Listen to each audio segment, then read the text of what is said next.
नमस्कार, टुडे न्यूजमा यहाँलाई स्वागत छ। म सरु लामा। न्यूज सुरु गरौं। आजदेखि जनकपुर सहित देशैभरिका पत्रकार र कूटनीतिक कर्मचारीलाई कोरोना विरुद्धको खोप लगाइदै गरेको सम्बन्धी प्रसंगबाट।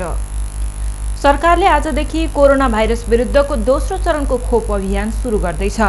अभियानको दोस्रो चरणमा अग्रपंक्तिमा काम गर्ने पत्रकार र कूटनीतिक नियोगका कर्मचारीहरूलाई खोप लगाइने स्वास्थ्य तथा जनसंख्या मन्त्रालयले जनाएको छ।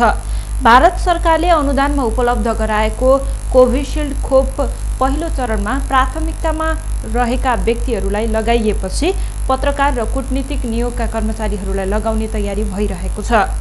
खोप लगाउने पत्रकारको विवरण खोप सचिवालय स्वास्थ्य सेवा विभागमा उपलब्ध गराउन सञ्चार तथा सूचना प्रविधि मन्त्रालयलाई आवश्यक समन्वय गर्न आग्रह गरिएको छ।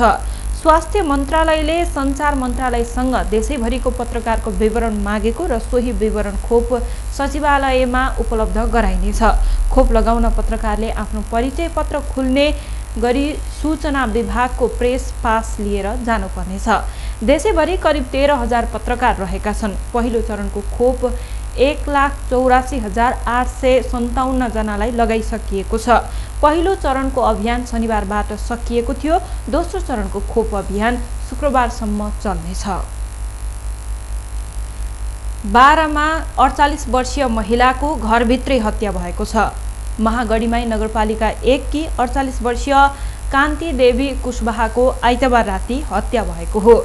प्रहरीका अनुसार कान्ति देवीको गालामा धारिलो हतियार प्रहार भएको छ। जनकपुर स्थित प्रादेशिक प्रहरी कार्यालयबाट विशेष तालिम प्राप्त कुकुर लगेर अनुसन्धान अघि बढाइएको डीएसपी गौतम मिश्रले जानकारी दिनुभएको छ।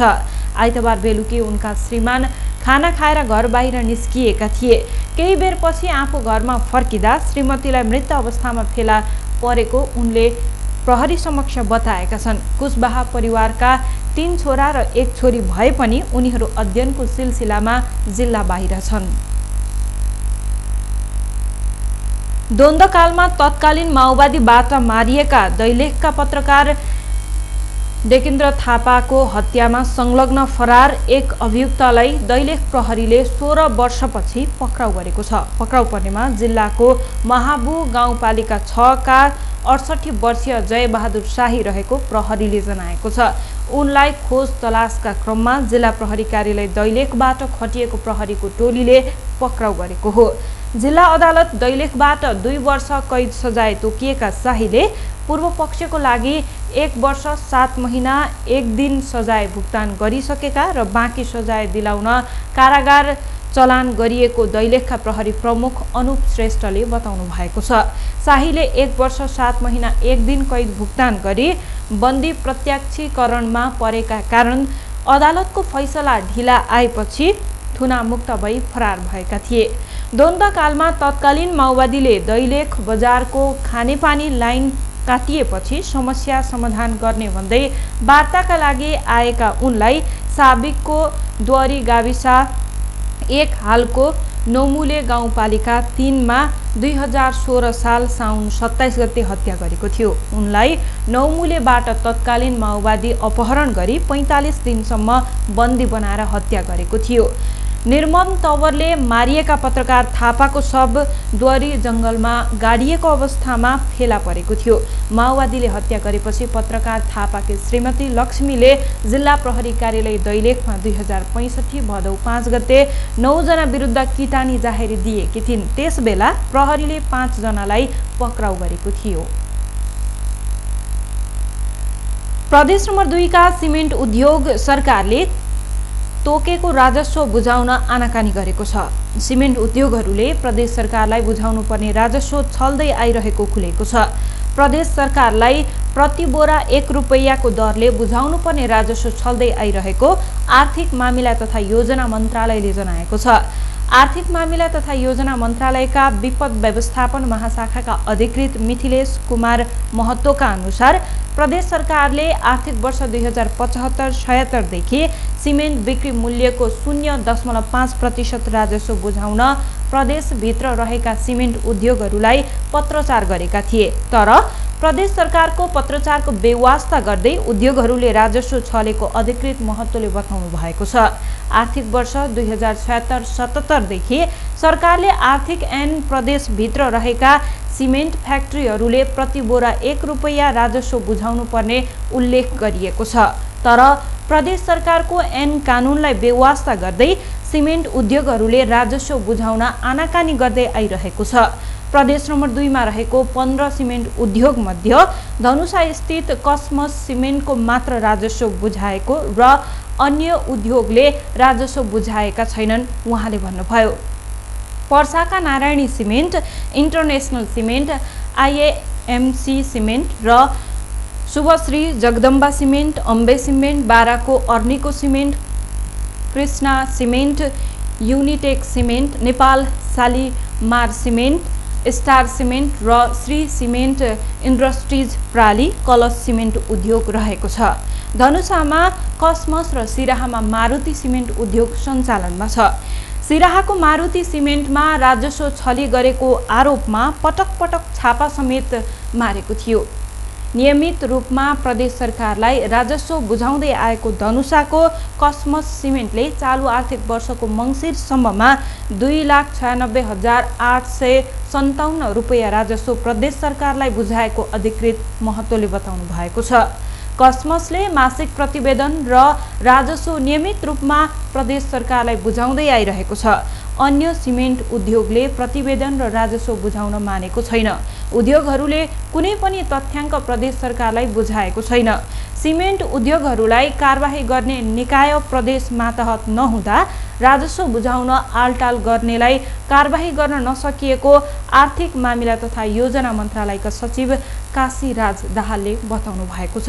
प्रदेश मातहतमा कारबाही गर्ने निकाय आन्तरिक राजस्व कार्यालय नहुँदा समस्या भएको छ उहाँले भन्नुभयो।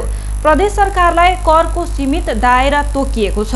सचिव दाहालले भन्नुभयो, प्रदेशभित्र रहेका उद्योगहरूले सरकारलाई सहयोग गरेनन् भने प्रदेश सरकारले जनअपेक्षा अनुसार कसरी विकास निर्माणको काम गर्न सक्छन्।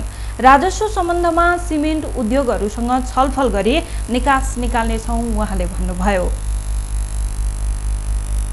सोमबार नेपाली बजारमा सुनको भाव 200 रुपैयाँले घटेको छ। आइतबार छापावाला सुन प्रति तोला 90,600 रुपैयाँमा कारोबार भएको थियो भने सोमबार घटेर प्रति तोला 90,400 रुपैयाँमा कारोबार भइरहेको छ। त्यसैगरी तेजाबी सुन प्रति तोला 89,950 रुपैयाँमा कारोबार भइरहेको छ। नेपाल सुन चाँदी व्यवसायी महासङ्घका अनुसार सोमबार बजारमा चाँदीको भाउ तोलामा 5 रुपैयाँले बढेर प्रति तोला 1,315 रुपैयाँमा कारोबार भइरहेको नेपाल सुन चाँदी व्यवसायी महासङ्घले जनाएको छ।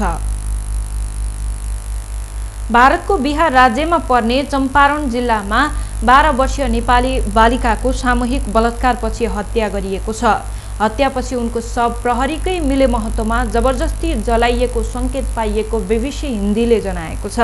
बीबीसी हिन्दीका अनुसार प्रारम्भिक अनुसन्धान र भाइरल अडियोबाट घटनामा स्थानीय प्रहरी थानाकै थाना अध्यक्षको मिले महत्त्व रहेको प्रमाण भेटिएको हो। एसपी नवीन चन्द्र झाले बीबीसी हिन्दीसँग भनेका छन्, जुन अडियो भाइरल भइरहेको छ त्यसबाट स्पष्ट हुन्छ कि थाना अध्यक्ष सञ्जीव कुमार रञ्जनको लापरवाही र कर्तव्यहीनता जिम्मेवार छ। उनलाई निलम्बन गरिएको छ र अनुसन्धानको क्रममा प्राप्त प्रमाणको आधारमा उनी विरुद्ध उजुरी दर्ता गरिएको छ। विश्वभरमा 7,83,00,000 भन्दा बढी कोरोना भाइरसका बिरामी निको भएका छन्। सोमबार बिहानसम्ममा 7,83,63,418 जना संक्रमित कोरोना मुक्त भएका हुन्। हालसम्ममा विश्वभरमा 10,66,72,778 जनामा कोरोना संक्रमण भएको छ। संक्रमित मध्ये 23,26,755 जनाको मृत्यु भइसकेको छ। हाल विश्वभरमा 2,58,36,000 भन्दा बढी सक्रिय संक्रमित छन्। कोरोना भाइरसबाट सबैभन्दा बढी प्रभावित राष्ट्र संयुक्त राज्य अमेरिकामा हालसम्ममा 2,76,00,000 भन्दा बढी मानिस संक्रमित भइसकेका छन्। संक्रमित मध्ये 1,73,43,000 भन्दा बढी निको भएका छन् भने 4,74,903 जना संक्रमितले ज्यान गुमाइसकेका छन्। भारतमा हालसम्ममा 1,08,38,000 भन्दा बढी मानिस संक्रमित भएका छन्। संक्रमित मध्ये 1,05,33,000 भन्दा बढी निको भएका छन् भने कोरोनाबाट ज्यान गुमाउनेको संख्या 1,55,114 जना पुगेको छ। नेपालमा हालसम्ममा 2,71,925 जनामा कोरोना पुष्टि भएको छ। संक्रमित मध्ये 2,68,072 जना निको भएका छन्। यहाँ कोरोनाबाट 2,38,000 जनाले ज्यान गुमाइसकेका छन्। हवस् त, यसका साथै टुडे न्युज अहिलेलाई सकियो। हाम्रो अर्को बुलेटिन लिएर पुनः उपस्थित हुने नै छौँ। टिभी टुडे हेर्दै गर्नुहोला। नमस्कार।